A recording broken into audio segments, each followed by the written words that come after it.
অসুস্থতা আসলে বলে কেউই আসে না। বাস্তবতাটা এমনই, অসুস্থ হলেই বোঝা যায় যে সুস্থতা কত বড় নেয়ামত। তো আসসালামু আলাইকুম গাইস, আপনারা সবাই কেমন আছেন? আমরা ভালো আছি আলহামদুলিল্লাহ। সর্বাবস্থায় আল্লাহর কাছে ভালো আলহামদুলিল্লাহ বলতে হয়। তো আমরা আজকে হঠাৎ করে চলে যাচ্ছি ডক্টরের কাছে, কারণ আমার মেয়েটা হঠাৎ করেই খুব অসুস্থ। আসলে হঠাৎ করে না, ও দীর্ঘ 2 মাস যাবৎ ওর খুবই ঠান্ডা। আর এবার এবার এমন একটা ওয়েদার হচ্ছে উইন্টারে, যে ঠান্ডাটা ভালোই হচ্ছে না। তো আমরা চলে আসছিলাম ল্যাবের ডায়াগনস্টিকে। তো এটা খুবই ভালো একটা ডায়াগনস্টিক সেন্টার, এখানে খুব ভালো ভালো ডক্টর আসে। তো আমার মেয়েটা এমনিতেই সুস্থ, কিন্তু ওর কাশি বমি মানে অবস্থা খুবই খারাপ হয়ে যায় যখন কাশি ওঠে। তো এই জন্য আর বাসায় বসে থাকতে ভাল লাগতেছিল না, তাই বোনজিকে নিয়ে আর মেয়েকে নিয়ে চলে আসলাম আজকে। সন্তান অসুস্থ হলে আসলে যাদের সন্তান আছে তারাই বুঝতে পারে যে কেমন লাগে। তো আমরা চলে যাচ্ছি সেকেন্ড ফ্লোরে।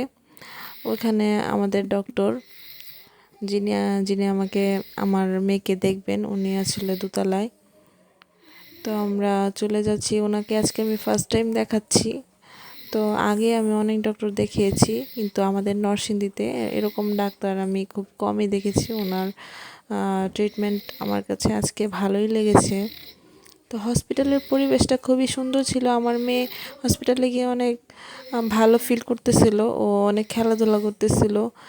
আর কোনো কোলাহল নেই, অনেক রোগী ছিল কিন্তু তেমন একটা হেসেল ছিল না। খুব ভালো একটা পরিবেশ এবং ওদের মেনটেনেন্সটা খুব ভালো। তো এই যে সবচেয়ে কঠিন মুহূর্ত আজকে যেটা, সেটা হচ্ছে আমার মেয়ের থেকে যখন রক্ত নিচ্ছিল, তখন আমি আসলে পারছিলাম না, তখন কান্না আটকে রাখতে পারছিলাম না। আমার মেয়েটা খুবই কান্না করতেছিল, আসলে বলে বোঝানোর মতো না, তখন কেমন যে লাগছিল। মেয়ের কষ্ট দেখে আসলে ভালোই লাগতেছিল না।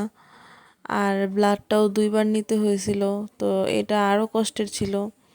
আর ও লড়াচড়া করতেছিল, তাই ব্লাডটা নিতে অনেক টাইম লাগতেছিল আসলে।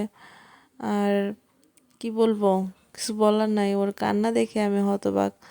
2জন মানুষ, আসলে আমরা 3জন মানুষ ধরে রাখতে পারছিলাম না। তো ব্লাড নেওয়ার পরে মেয়েকে নিয়ে একটু হাঁটছিলাম। মেয়েটা অনেক অসুস্থ আসলে আজকে কিছুদিন যাবত ওর খাওয়া দাওয়া তেমন হচ্ছে না, খুবই শুকিয়ে গেছে মেয়েটা আমার।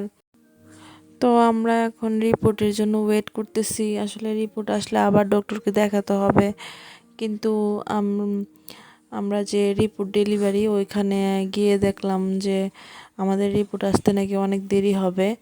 তো একটা রিপোর্ট আসছে, আমরা ওইটা নিয়ে ডক্টরকে দেখাতে গেছিলাম, আর বাকি 2টা রিপোর্ট নাকি কালকে এসে দেখাতে হবে। তো কিছু করার নাই, আমার ছোট মেয়েটা বাসায় রেখে আসছি। ও কান্নাকাটি করবে, বেশি সময় দিতে পারবো না, কালকে আবার আসতেই হবে। তাই চলে যেতে হবে, আসলে কিছু করার নাই। আর আমার মেয়েও অসুস্থ, ওর খাবারের টাইমটাও ওভার হয়ে গেছে। ও একটু মানে অস্বস্তি ফিল করছিল এখানে, তাই চলে যাব ভাবছিলাম। তো এই তো, আমার মেয়ের জন্য আপনারা সবাই দোয়া করবেন, এবং আমাদের নতুন পেজের এবং ইউটিউবের ভিডিওগুলো যদি ভালো লাগে তাহলে শেয়ার করবেন, লাইক করবেন এবং সাপোর্ট করবেন। আল্লাহ হাফেজ।